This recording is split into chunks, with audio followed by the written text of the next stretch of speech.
Bienvenidos a Tres Coches, una semana más, una prueba más. Esta semana tenemos el Polo Sub, la versión crossover, digamos, del Polo, que en realidad es el Volkswagen T-Cross. Vamos con la intro y empezamos.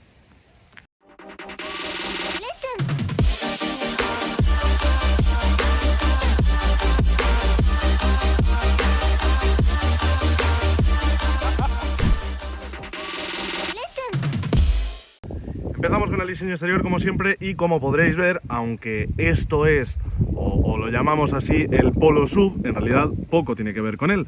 Mantiene los rasgos esenciales de un Volkswagen, pero en realidad es una apuesta bastante arriesgada por parte de la marca, que ya sabemos que suele hacer diseños continuistas, y en este caso tenemos un diseño algo distinto. Aquí estáis viendo que tenemos una gran parrilla en color negro con la banda central de color cromado y uniéndose de una forma bastante discreta con la línea de la óptica delantera. Esta óptica podemos ver que en la parte baja tiene la iluminación diurna y que en el centro, en la zona principal, pues es donde tiene los dos focos principales para las luces de posición y las largas. Aquí debajo tenemos, con un contorno cromado bastante atractivo, la iluminación antiniebla. Y en el paragolpes aquí podemos ver que tiene unas formas bastante rectas y tenemos una decoración en color plateado que refuerza el carácter del modelo. La línea del capó podemos ver que es bastante sencilla, con un capó alto y muy recto y con unas nervaduras que se meten hacia dentro del propio capó. Os enseño una vista un poquito más general, perdonadme que estoy un poquito resfriado, y nos vamos moviendo hacia el lateral.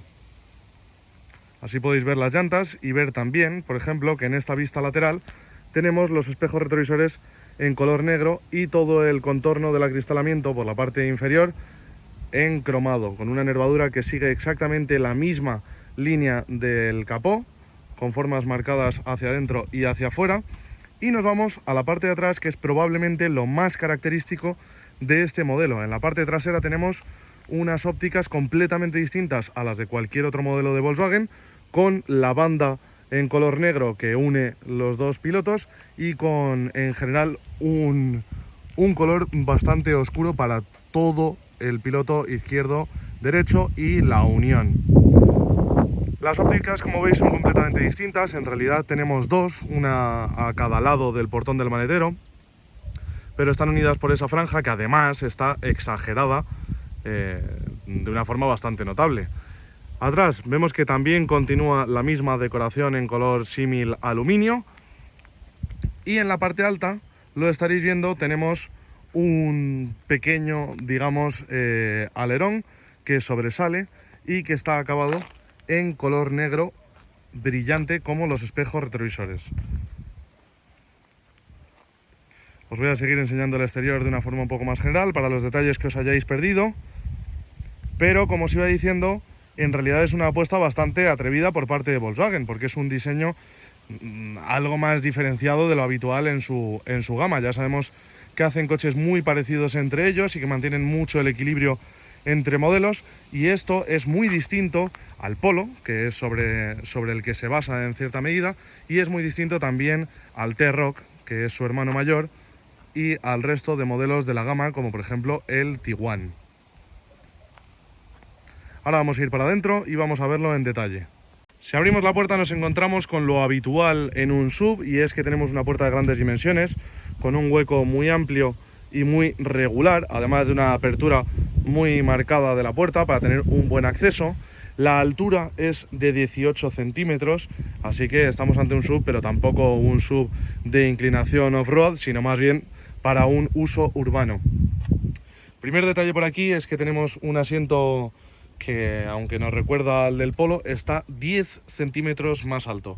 Es decir, que tenemos una altura de carrocería más alta, pero también un puesto de conducción bastante más alto que en el Polo. Sin embargo, el interior es prácticamente igual. Notaréis una diferencia, que es el volante, con unas formas muy simples, muy clásicas, con un ligero achatado de la parte inferior, con 3 radios, uno de ellos que se abre en 2, negro piano por aquí y plástico plata por aquí que parece aluminio y que sigue todo el contorno. Tenemos un montón de botoncitos para controlar los sistemas de ayuda a la conducción, para controlar el sistema multimedia y para controlar, en definitiva, prácticamente toda la tecnología que tiene el vehículo. Y la verdad es que los controles son muy intuitivos y aunque tenemos muchos botones, se agradece porque se puede controlar muchas funciones de una forma fácil. Ahora me voy a meter y os voy a enseñar que en esta parte superior del salpicadero tenemos un plástico simple y duro, que en esta parte media tenemos una moldura decorada de una forma curiosa, con una textura bastante atractiva, que se mantiene en este lado de aquí, donde, por cierto, en la parte baja seguimos teniendo plástico duro por todos lados. En las puertas exactamente lo mismo, plásticos duros, y aquí tenemos un acolchado que exactamente es el mismo que en el puesto de conducción y que evidentemente se agradece. Ahora vamos a ampliar la vista mientras pongo el contacto. Ya estáis viendo ahora mismo que todo este negro piano, incluso la pantalla, que es de 8 pulgadas de diagonal, cogen mucho polvo y mucha suciedad. Ahora mismo el coche se está quejando porque tengo el encendido puesto, pero no hay problema porque lo vamos a arrancar y así no se queja. Y de este modo os puedo enseñar más cosas. Me separo un poco para que volváis a ver el interior correctamente. Y os quiero enseñar el cuadro de instrumentos totalmente digital y personalizable. Podemos cambiar entre distintos tipos de vistas, que ahora mismo no puedo tocar en ese sentido porque tengo la puerta abierta, pero voy a cerrar la puerta y os voy a enseñar que tenemos diferentes vistas disponibles. Todo esto lo podemos cambiar y personalizar a nuestro gusto. El cuadro de instrumentos tiene una muy buena visibilidad y es muy funcional. A este lado que tenemos la pantalla táctil, como os decía, de 8 pulgadas, que ya habíamos visto en el Polo. Por cierto, os ofrezco la opción de ir a la parte superior y ver el vídeo del Polo si os interesa ese modelo. Con una respuesta táctil muy buena, con una anticipación al tacto. Como habéis visto, se despliegan los botones justo cuando estoy acercándome a la pantalla, ¿vale? Porque detecta que nos estamos acercando. Y tenemos una serie de controles capacitivos en los laterales para acceder a la radio, al multimedia, al teléfono, al sistema de voz, etcétera, etcétera, etcétera. La respuesta táctil es muy buena y la visibilidad es excelente. Destaca especialmente por el brillo de la pantalla. Como la pantalla está situada en una parte bastante alta, para que no tengamos que desviar demasiado la vista de la carretera, justo debajo tenemos el sistema de ventilación, como va siendo habitual, y justo debajo tenemos todo el control de la climatización. Todo esto también es bastante sucio, como veréis coge polvo enseguida, porque está todo en negro brillante, aunque también es cierto que en la cámara se ve más sucio de lo que en realidad está. Aquí tenemos todo el sistema de climatización, como os decía anteriormente, con botones físicos, todo ello, y de una forma muy simple, pero muy funcional, muy accesible.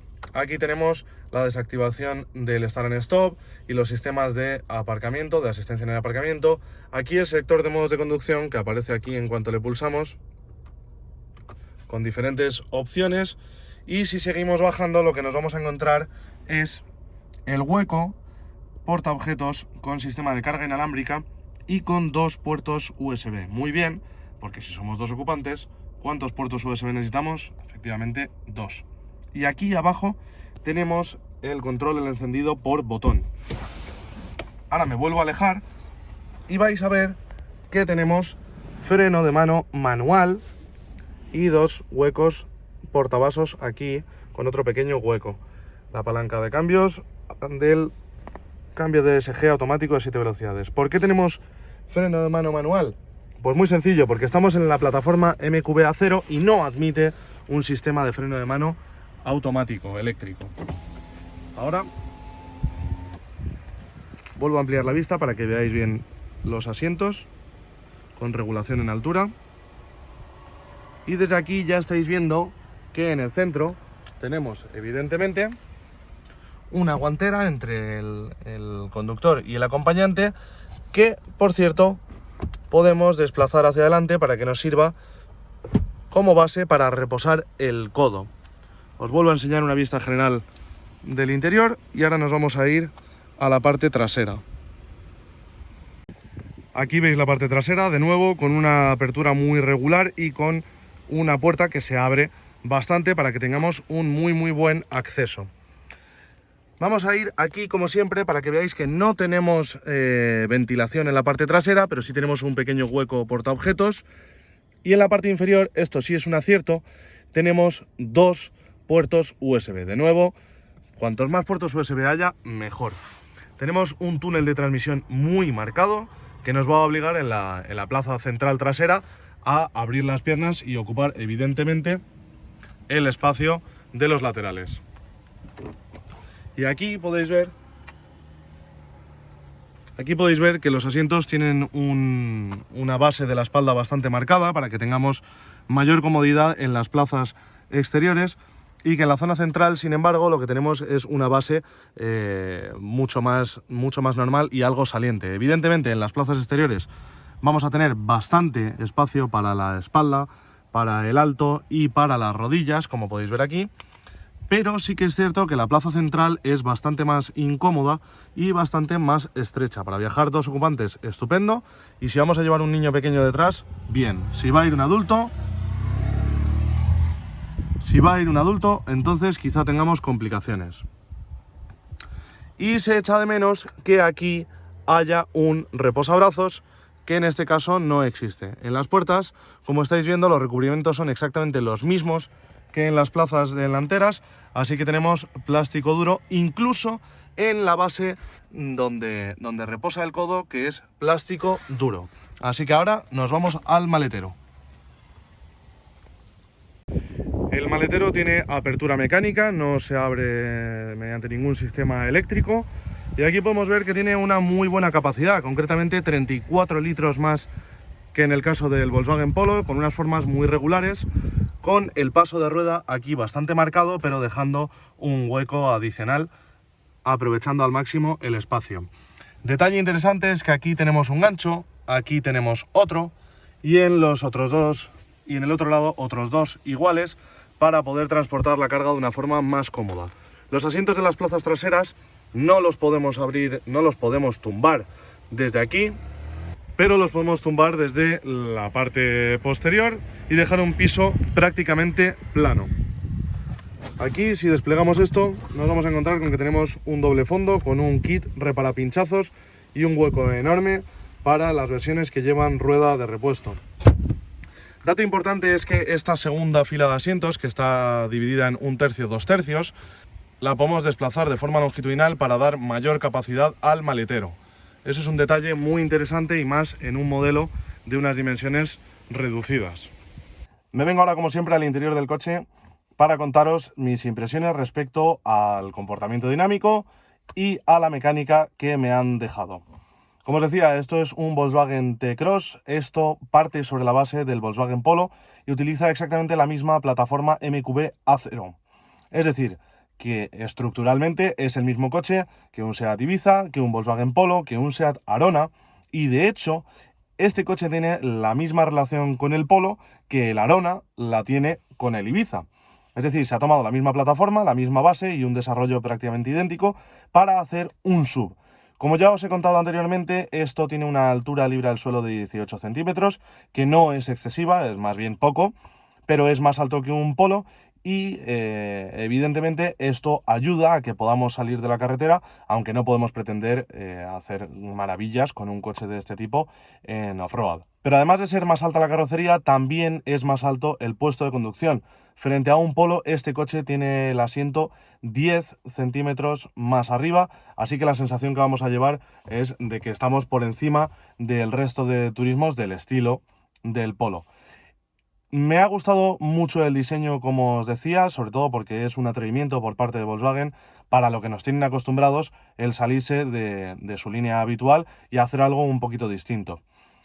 A nivel de interior, pocas diferencias con respecto al Polo, pero sí que es muy importante que la banqueta posterior la podemos desplazar de forma longitudinal hacia adelante y hacia atrás para poder aprovechar más el maletero. Así que a nivel de modularidad, pues sí que está un pasito por delante, o por encima más bien, del Polo.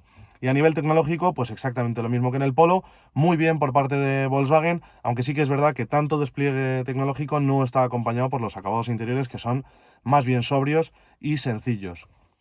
A nivel de comportamiento dinámico, estamos ante un coche realmente parecido al Volkswagen Polo. Transmite unas sensaciones muy neutras. Es un coche con un paso por curva muy bueno, con una suspensión que mantiene el equilibrio entre un tacto, entre comillas, deportivo y confortable. A fin de cuentas, es un coche que está hecho para convencer al gran público y sin duda, en ese sentido, está muy bien planteado. En este caso estamos montados en una unidad que cuenta con el motor 1.0 TSI de 115 caballos, el más extendido yo creo en el grupo Volkswagen. Es un motor de 3 cilindros, 1 litro de cubicaje, turbo y efectivamente pues con 115 caballos de potencia. En este coche, exactamente igual que en el Polo, se comporta con una soltura extraordinaria. Es un coche que, a pesar de ser un 3 cilindros, no tiene un sonido excesivo ni transmite unas grandes vibraciones, sino que tiene un comportamiento muy bueno. Y es un motor que a mí me resulta muy elástico y bastante ágil. Funciona muy bien en todo el rango de revoluciones y además ofreciéndonos un consumo muy bueno. En este caso tenemos asociada una transmisión DSG de doble embrague con 7 relaciones y podemos gestionar el comportamiento de esta mecánica y del cambio con los modos de conducción, que también nos van a tocar el comportamiento de la dirección. Tenemos el modo eco, tenemos el modo normal y tenemos el modo sport, además del modo individual, que podemos personalizar a nuestro gusto. Con el cambio automático es con la configuración que más notamos la diferencia entre modos de conducción, y además de tener 4 modos de conducción, uno de ellos personalizable, tenemos 3 modos de funcionamiento del sistema de cambio: el modo eco, el modo normal y el modo deportivo. En asociación con esta transmisión, yo he hecho unos consumos poco inferiores a los 7 litros a los 100, teniendo una conducción normal, tirando a alegre. Como os digo, es un motor que me encanta, ya lo había probado en el Polo, lo había probado en el Skoda Scala, que también tenéis el vídeo por arriba sugerido, y no lo había probado todavía con el cambio automático. El comportamiento en este coche es excelente, es un motor que cada vez lo van puliendo más y es una transmisión que cada vez la van puliendo más, y la verdad es que no se le puede sacar ningún tipo de queja. Así que, en resumen, este me parece un coche muy interesante. Si queremos algo de las dimensiones del Polo, pero necesitamos que sea un SUV, pues porque queremos una altura algo superior de carrocería, queremos un puesto de conducción algo más elevado y apreciamos cosas como la modularidad de las plazas traseras y una mayor capacidad de maletero, sin duda este es un coche que nos va a gustar. Además, también tenemos una sensación de mayor amplitud en el interior. Y en definitiva, pues es un coche muy equilibrado, con una inclinación urbana y con un planteamiento en general muy neutro, que está hecho pues efectivamente para la masa, para el gran público. Es un coche que sin duda me ha gustado bastante y al que únicamente le pondría un pero, que os lo he comentado antes, que es que los acabados podrían ser algo mejores o sobre todo algo más vistosos, algo de plástico blando en la parte superior, o el acolchado donde cae el codo en las plazas traseras, que tenemos simplemente el plástico desnudo y bastante duro. Y hasta aquí llega mi prueba del Volkswagen T-Cross, espero que te haya gustado. Si es así, no olvides dejarle un me gusta al vídeo, que siempre ayuda. Si tienes cualquier tipo de duda sobre algo que no se haya comentado, quieres hablar de algo más específico del modelo, lo puedes dejar en el cajón de comentarios y no olvides suscribirte para no perderte los próximos vídeos. Nos vemos a la próxima.